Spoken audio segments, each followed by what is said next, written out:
My name is Ashley, and I'm 27 years old. I was an only child raised by a calm and doting father and a lively, energetic mother. Their marriage was harmonious and joyful, even if Mom could be a bit too spirited at times. In fact, I got married wanting the kind of marriage life they led. Judson is my husband, who I met through a friend.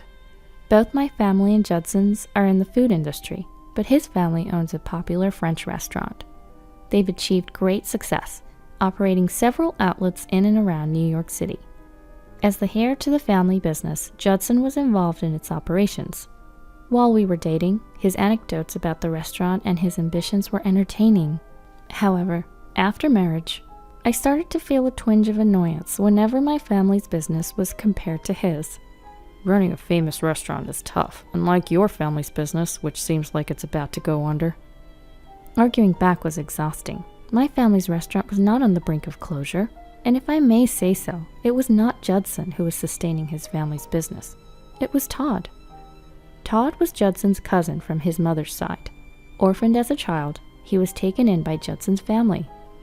Judson initially referred to Todd as a brother, but in reality, he treated him like a slave. The reason Judson's family business didn't fail was thanks to Todd's competence and his mother. Observing their family business as a daughter-in-law, it was clear that my father-in-law and Judson were simply arrogant. Without Todd and my mother-in-law, Judson's family business would undoubtedly go bankrupt. Their attitudes towards Todd and my mother-in-law, who were the ones contributing, were arrogant. Judson's logic was that since he had saved Todd from being an orphan, it was only natural that Todd should repay the favor. According to my father-in-law, since my mother-in-law was his wife, it was natural for her to serve him. In other words, they were both just pawns to them. Unlike the haughty father-in-law and Judson, my mother-in-law and Todd were kind. After graduating from college at 24, Todd took on a secretary-like role to Judson. My mother-in-law spoke to me, her face filled with sorrow. Todd would have been happier if he had been taken in by other relatives. My husband forcibly adopted him because Todd seemed useful to him.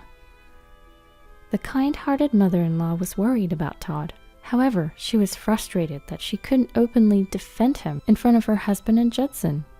Despite being the heir, Judson was incompetent. That's why he found Todd's competence irritating and was harsh towards him.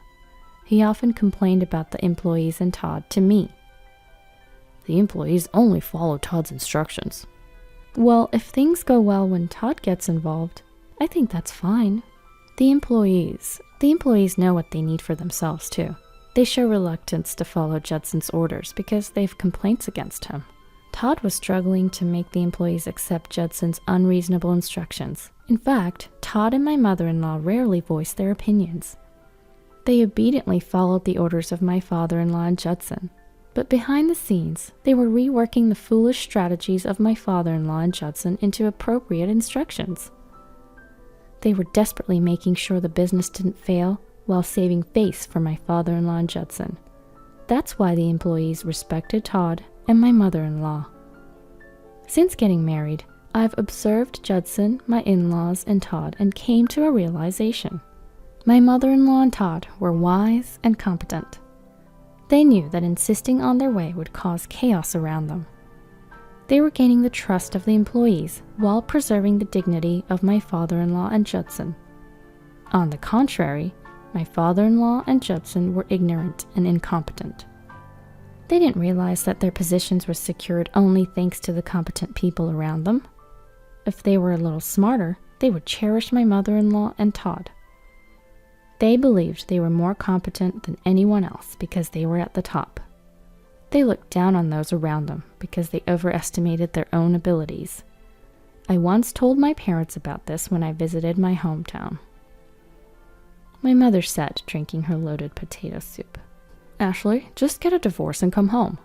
My father gave a bitter smile at my mother's active encouragement of my divorce.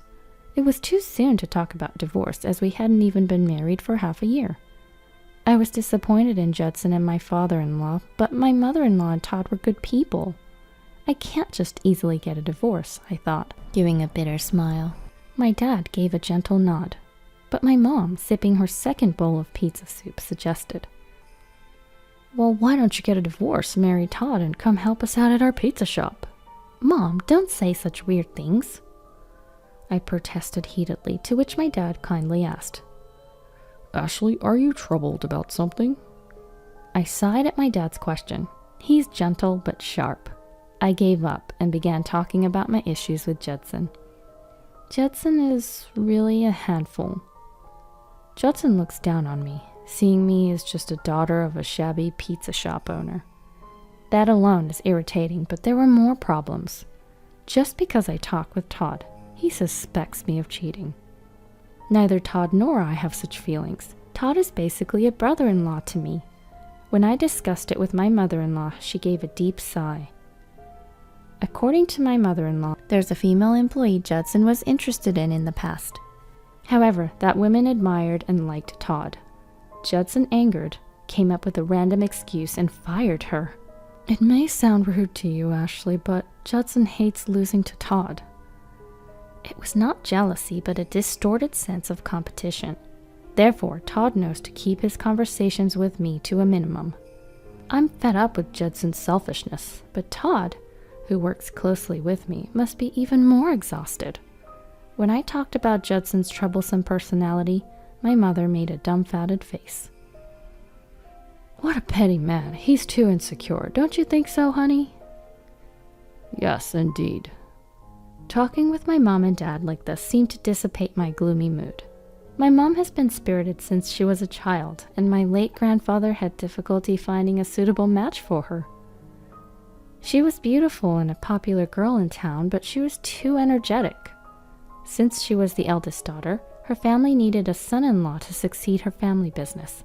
The men my grandfather introduced to her shrank back from her overly energetic demeanor. My grandfather thought a gentle man would be suitable for his active daughter, and so the arrow pointed to my father.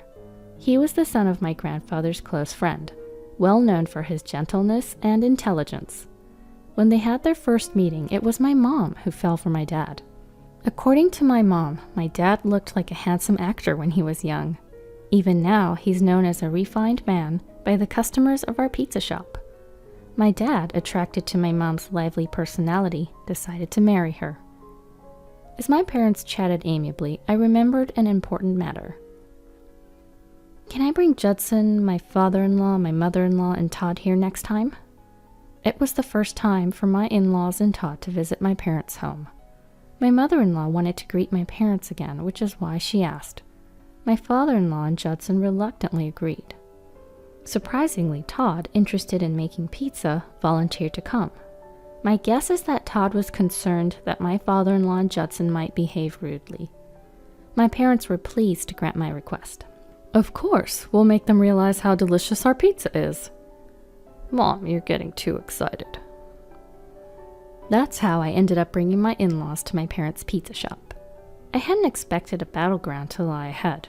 Well, actually, I had a nagging feeling something unpleasant was coming. Todd usually steps in when my mother-in-law can't control my father-in-law and Judson. It was certain that a storm was brewing. And then, the day came when we all visited my parents' pizza shop. The moment Judson saw my family's pizza shop, he sneered. Still as old-fashioned as ever. It was fortunate that my mother wasn't present in that moment. If she had heard him, Judson would have been banned from our shop right there. As I ignored him and went into the shop, my mom was waiting cheerfully. Welcome, everyone. Long time no see, Judson. Ashley told me a lot about you. She didn't mean it in a good way, though, but I guess Judson didn't get her sarcasm. I don't know what Judson misunderstood, but he looked very flattered. My in-laws didn't get it, but it seemed that Todd did. He was smiling as if he understood the hidden meaning in my mom's words. It was rare for Todd to show his emotions. After my mother had greeted Judson and my in-laws, she turned to Todd. You're Todd, right? So tall and handsome, you look like a model. Overwhelmed by my mother's forcefulness, Todd showed a puzzled smile. Thank you. I'm looking forward to today. He shook her hand politely and headed towards the room where Todd and my in-laws were. My father was in the process of making pizza.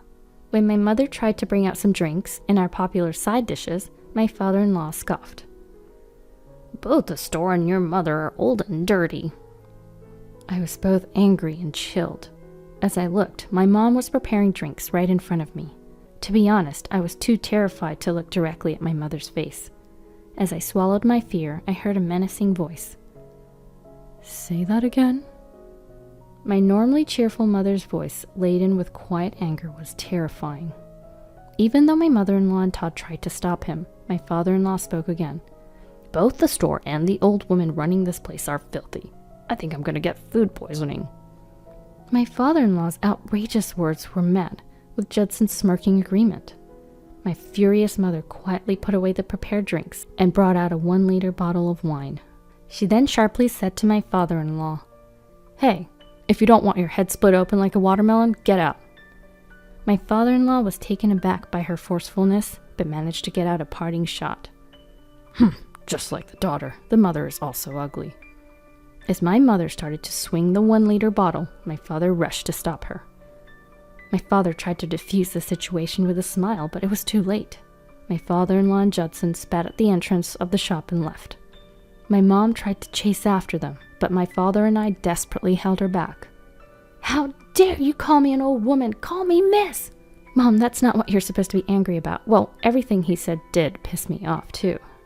As my father and I desperately tried to calm her down, my mom finally calmed down a bit. My mother-in-law and Todd were profusely apologetic, but these two didn't need to apologize. The problem was my father-in-law's and Judson's condescending attitudes. The whole incident was caused by my father-in-law's derogatory comments about my family's home and Judson's amusement at them. I, too, was seething with anger over the heartless insults. My mother-in-law, noticing my state, spoke to me. "Ashley, I'm really sorry. My husband and Judson, they won't change. You can consider divorce for your own sake." Todd seemed to agree and added his own opinion quietly. "Sis, these incidents will continue. It would be best if you distance yourself." Seeing the regretful expressions on my mother-in-law and Todd's faces, I was conflicted. I could divorce, but I felt sorry for my mother-in-law and Todd. While my father and I were at a loss, my mother spoke up bluntly. "You two don't seem happy, especially Todd. You can leave whenever you want, right?" When my mother asked why he allowed himself to be used by a man like Judson, Todd looked at my mother-in-law. "I'm concerned about my aunt. I can't leave her after everything she's done for me." He felt no gratitude towards my father-in-law and Judson, but Todd was considerate of my mother-in-law. Additionally, he worried that if he left, the remaining employees would suffer due to the selfishness of my father-in-law and Judson. His concern for my mother-in-law and sense of responsibility were what held him back. Hearing Todd's true feelings, my mother-in-law began to cry. She felt guilty that Todd couldn't live freely because of her. As my father and I exchanged confused glances, not knowing what to do, my mother tapped Todd and my mother-in-law's shoulders. "Ha, that's easy. Leave it to me." My mother-in-law and Todd were taken aback by my mother's cheerful laughter. My father seemed to sense what my mother was going to do. I made up my mind too. After discussing what to do in the future, I returned home where Judson was waiting. The first thing I said to Judson was, "I'm cutting ties with your family." I declared our separation, unable to forgive my father-in-law's thoughtless words. Judson laughed scornfully, looking neither hurt nor bothered. He was a man incapable of contemplating an apology. "Huh, all right then, let's divorce." He insulted my family's pizza shop and seemed keen on divorce. I shoved the divorce papers I had prepared beforehand at him, and I gave him my final warning. "No matter what happens, don't come crying to me after our divorce." Judson, who didn't seem to understand the meaning, was nonchalant. "I'll pay you alimony, you poor pizza shop girl." I didn't need it, but I nodded so as not to arouse suspicion. And so just half a year later, Judson and I divorced. Excluding the presence of my mother-in-law and Todd, 80% of my life was stress. And with my father-in-law's thoughtless words, it became 100%. After the divorce, I returned to my parents' home. About a month later, my ex-father-in-law and ex-husband Judson came to me, pale-faced. "My wife and Todd are gone. They left divorce papers and a letter saying they were cutting ties with us." I told my ashen-faced ex-father-in-law. "How unfortunate. It's a late-life divorce, isn't it?" As I laughed, Judson, even more pale-faced, spoke up. Employees who admired Todd quit. I got betrayed by my brother." As I was astounded by his selfish remarks, a chilly voice rang out. "Don't call me your brother only when it's convenient for you. I never considered you my brother." Suddenly, Todd appeared, causing my ex-father-in-law and Judson to be utterly shocked. Then from the back, my former mother-in-law quietly emerged. While my ex-father-in-law and Judson were dumbfounded, my mother made a gallant appearance. "These two have been scouted by us, and also we've taken over your French restaurant." My ex-father-in-law broke out in cold sweat at my mother's declaration. My father, observing the situation, modestly smiled. "It's nothing like that. Running a pizza shop was merely my hobby. My wife's family owns a group of restaurants, and they were kind enough to accept me as their son-in-law." When he revealed the name of the company, my ex-father-in-law and Judson lost their footing, as they should have. Their restaurants were no match for the size of our company. There was a reason they had been running a pizza shop instead of being involved in the family business. A few years ago, my father had collapsed from overworking. Doctors suggested he should do something he enjoyed for his recovery. That's why my mother and I reopened this pizza shop my late grandfather used to run as a hobby. In other words, they just went undercover by running a pizza shop. During my parents' absence, their dedicated and skilled employees were running the company. My parents were actually overseeing their work while running the pizza shop. This was only possible because my parents were greatly admired by their staff. Under my mother's direction, our company took over the restaurant run by my ex-father-in-law and Judson. While they were complacent, the situation had changed. To the stunned ex-father-in-law and Judson, my father calmly said, "Based on what I've seen, I've judged that you both lack the abilities to manage a business. The employees have also voiced their concerns with your management skills, so we demand your resignation." Standing next to my father, who was gently issuing a terrifying announcement, my mother firmly said, "We're leaving the management of the French restaurant to Todd. Todd, you can do whatever you want with these two. Stew them, roast them, crush them, you name it." Ex-father-in-law Judson protested. "You can't do that without our approval." But it was futile. This was not just my parents' decision, but the will of all the employees who were upset with their boss, my ex-father-in-law and Judson. My ex-mother-in-law would now be in a supporting role for Todd, her nephew.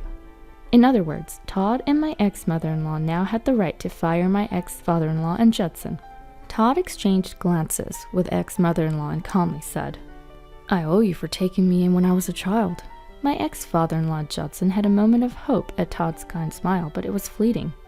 Todd changed his expression with an icy voice declared, "But I have a grudge 100 billion times greater than that. For Judson, it's 500 billion times greater." In short, he would neither forgive nor be merciful. Todd declared that he was stripping my ex-father-in-law Judson of all their managerial authority.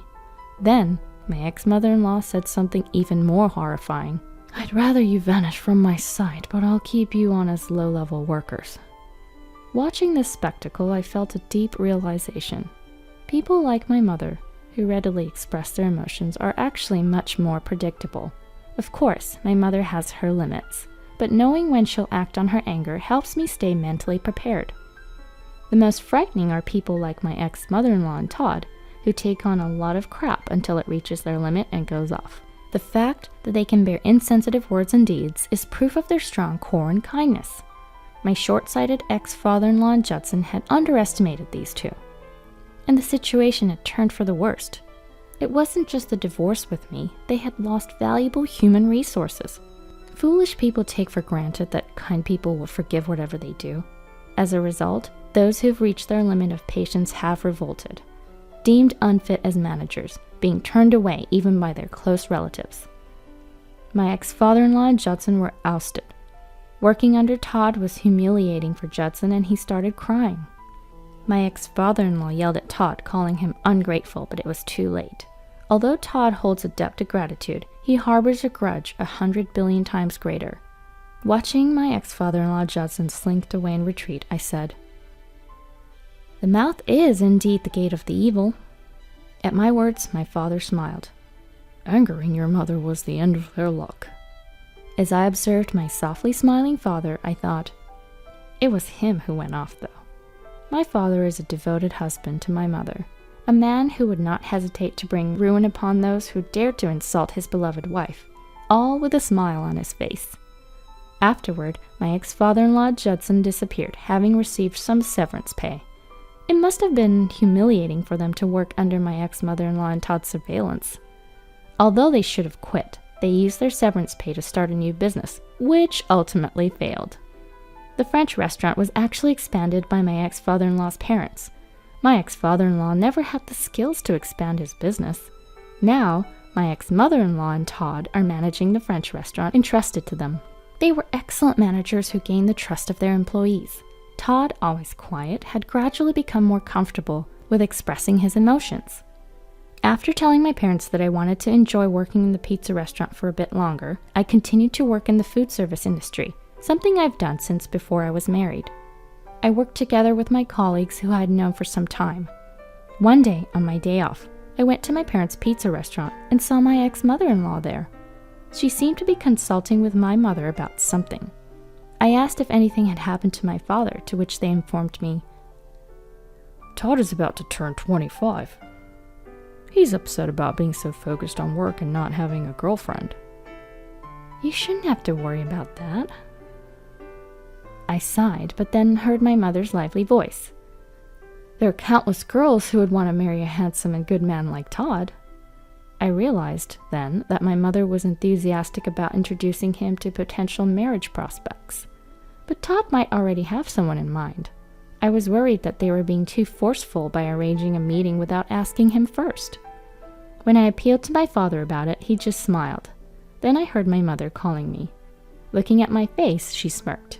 You've been listening to our conversation, right? Yes, I was, but Mom, you can't just set up a marriage meeting without asking Todd first. When I desperately objected, both my ex-mother-in-law and my mother laughed together. Feeling perplexed and unsure about what was happening, my ex-mother-in-law told me, We know who Todd likes, but he just can't seem to say it himself. Then my mother continued, Todd said he likes you, Ashley, but because you're like his sister-in-law, he feels hesitant. I was shocked because I hadn't noticed Todd's feelings. He's the type to keep things to himself, so much that I was completely unaware. Even though I thought he was a wonderful man, I didn't immediately feel any romantic feelings for him. When I shared my feelings honestly with my mother and my ex-mother-in-law, my father chimed in. It's okay. Todd said he'd take his time and gradually make you fall for him.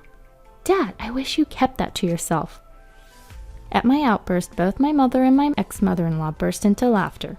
And so, that's how I came to know that Todd was quietly nursing a one-sided love for me. I knew it would take forever for Todd to confess his feelings for me, so I asked him out first. Looking back, it was a clever strategy on Todd's part. Although we started off as a couple, I later asked him when he had started developing romantic feelings for me. At my question, Todd just smiled enigmatically. He never answered my question, but after 2 years of dating, we got married. In hindsight, my calm father and thoughtful Todd were quite similar. Only later did I laugh at the realization that my mom and I had similar tastes when it came to men.